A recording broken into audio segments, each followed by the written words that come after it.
Përshëndetje dhe mirë se ardhët në kursin elektronik Sistemi Operativ i Rrjetit. Për informatën tuaj jam Bekim Dauti dhe po e sjell para jush prezantimin e radhës çka të bëjmë me realizimin e një serveri të skedarëve, si dhe server për printimin e dokumenteve që do ishte me interes posaçërisht të veçantë për biznesin.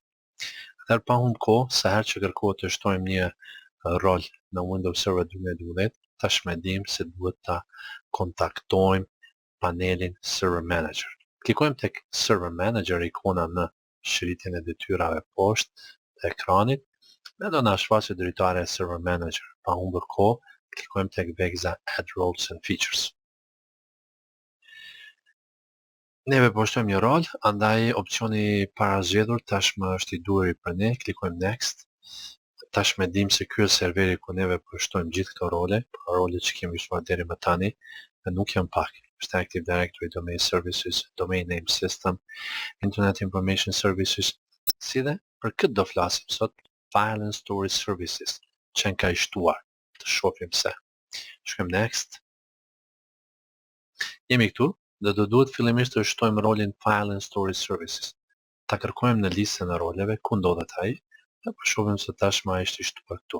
File and Storage Services Install. Ky rol vjen i para instaluar së bashku me vetë instalimin e sistemit operativ Windows Server 2012. Prandaj, si të tillë, nuk kemi nevojë ta shtojmë, por mjafton të shpjegojmë, pra të japim sa informacion se çfarë është ky rol. Ky rol në fazën e instalimit të Windows Server 2012, kur është finalizuar dhe kur ne kemi bërë hyrjen e parë në serverin 2012, serverin ton e ka bërë një server të skedarëve. Pra, ne mund të ndajmë skedar tashmë në këtë server.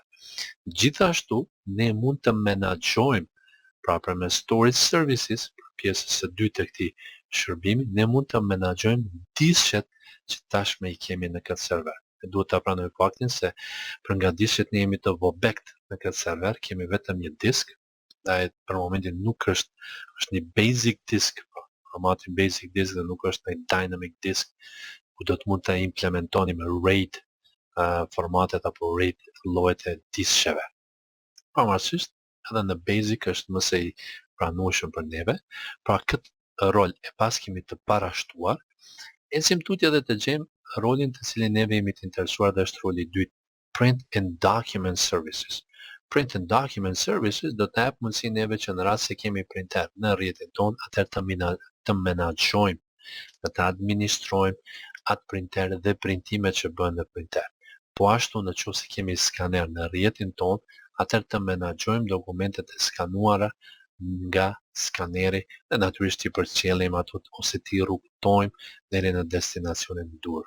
Përzgjedhim këtë këtu, si çdo herë, sa herë që kemi përzgjedhur një rol, eksperti i shtimit të roleve dhe të tipareve na ka paralajmëruar se tashmë rolin në fjalë shoqërojnë edhe disa tipare, të cilat neve zakonisht i kemi konfirmuar, gjë që do ta bëjmë të njëjtën edhe këtu. Include management tools, if applicable, yes, sepse shkojmë këtu role administration tools, paska printer and document services. Konfirmoj me atë feature. Nuk do vazhdoj me next, sepse unë jam interesuar të shtoj edhe një shërbim tjetër, dhe ajo është fax server. Pra, fax server, këta s'po klikoj atëherë tek fax server, gjithashtu dhe fax server ka vegjërit e tij, include management tools, obviously, gjithsesi, konfirmoj me add feature. Pra kemi shtuar print and document services, kemi shtuar fax server rolet, e kemi pas të parashtuar file and storage services. Shkojmë me butonin next.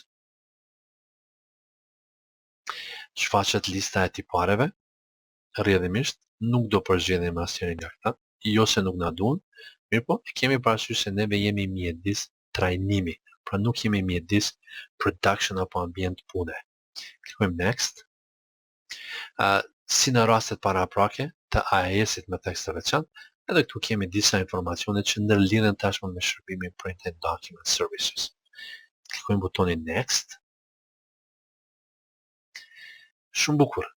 Tashmë jemi tek përzgjedhja e roleve të shërbimit Print and Document Services. Pra, roli kryesor është Print and Document Services, si në rastin e AES-it edhe këtu kemi disa nënrole.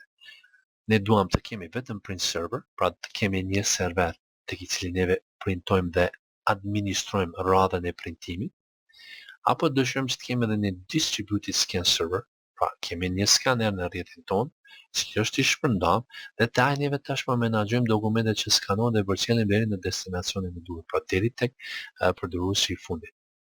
Të marrim me këtë. Internet printing. Realizohet një portal i webit, mos të harrojmë se na tashmë e kemi AES-in, që sapo instaluam, dhe mund ta lidhim AES-in tonë me internet printing, rolin këtu, dhe nëse tashmë kemi një adresë të internet protokollit, ose protokollit të internetit, pra një IP adres publike, atëherë rrjedhimisht neve përmes duke qas tashmë portalin tonë përmes adresës publike, do të kemi mundësi, kuptohet gjithmonë në formë të autentikimit, pra verifikimit të kredencialeve, të bëjmë printimet në printerin që ndodhet brenda biznesit tonë, pa marrë imagjinare si shem. Klikojmë këtë dhe shifeni tashmë. Kur ishim tek lista e tipareve, pam një mori le të themi e tiparesh të cilat tashmë na duken neve të njohura, dhe i pranojmë ato me add features. LPD service, pra në qoftë se neve dëshirojmë që të ngrisim tashmë këtë servis apo këtë shërbim, duke menduar se neve kemi kompjuter të cilët nuk janë Windows në rrjetin tonë kompjuterik, atëherë rrjedhimisht kemi aktivizuar një shërbim i cili është shërbim me origjinë nga sistemi operativ Unix, dhe do të shërbejë për gjithë ata kompjuterët të cilët bazohen në këtë sistem operativ. Sa për informat dhe jepja informat të gjithë kompjuterët që kanë një sistem operativ Linux, po dhe ata që kanë një Apple sistem operativ që është Mac OS, të mund të printojnë në këtë server të printimit apo në këtë shërbim të printimit. Pa humbur kohë, klikojmë butonin Next. Siç pam informata për Print and Document Services, realisht kemi edhe për Fax Server, për më shumë informata keni edhe vegza këtu. Klikojmë butonin Next. Konfirmojmë nëse tashmë janë të gjitha rolet, nënrolet dhe rrjedhimisht dhe tiparet e duhura që neve na duheshin. Klikojmë butonin Install.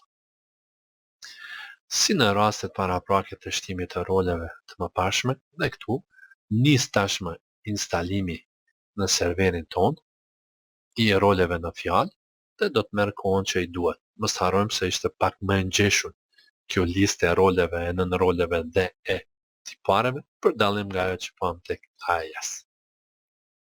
Rikujtoj, butoni Close është aktiv, që do të mund ta mbyllim këtë dritare, mbase mund ta ngarkojmë si në rastin e AES-it, tashmë serverin tonë me që po shtohet akoma më shumë lista e shërbimeve, por gjithsesi do të provojmë. Tek flamuri me lajmërimin që kemi aty. So far so good.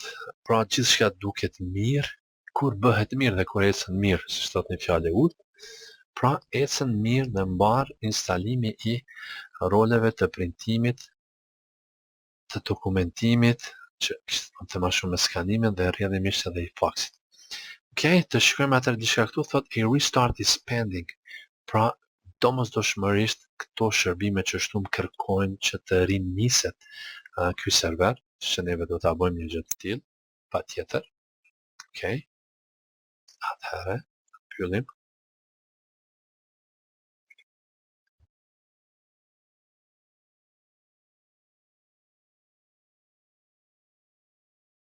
Themi restart.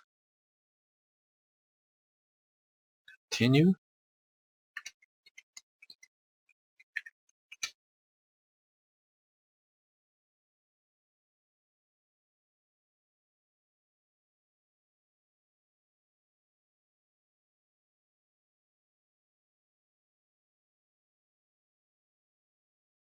Tashmë që u kompletua rinisja e serverit ton, ja ku ndodhemi tek dritarja Server Manager, dhe në ekranin e majt shohim se tashmë shërbimet të cilat sapo i kompletuam së shtuari ndodhen aty.